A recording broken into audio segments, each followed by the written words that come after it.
Yeah, so it's a very important release. It's our second feature release. So since we moved from Java EE to Jakarta EE, we had a long transition period. So we had to change the namespace, we had to change the license, we had to do all kinds of legal vetting of the code. That took a long time. Jakarta EE 10 that we released last year was our first feature release. So we're now establishing a cadence to introduce new features. So Jakarta EE is our second one, and that kind of starts setting the pace. So we hope to release it early 2024. So we have approximately a year between the releases, slightly longer. But that's like a very important aspect of this release.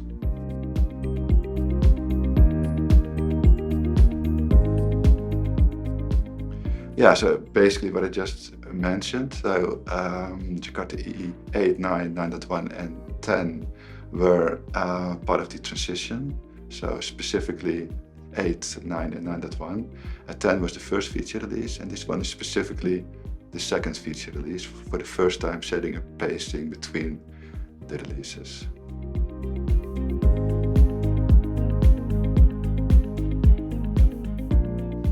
Yeah, so that's, of course, that there's so many parts, there's so many different things there.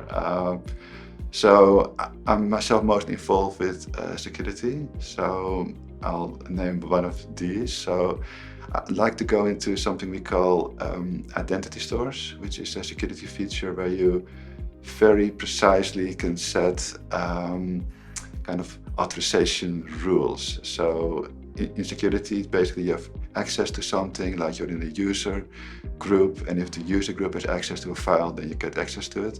But sometimes you want more fine-grained permission. So you want to say, okay, well, you're a user, but you're a member of a company, and the company has only access between 9 and 5, the office hours. So you also want to add a timing aspect to this role-based access. You can do so with authorization rules, which are implemented by a so-called permission store. It's a feature that has essentially been in Jakarta EE and Java EE before that for a long time, but it was always quite inaccessible. It was like a very deep, vendor-specific, difficult feature to reach, and we want to make it more easy for developers to use. So that would be my favorite.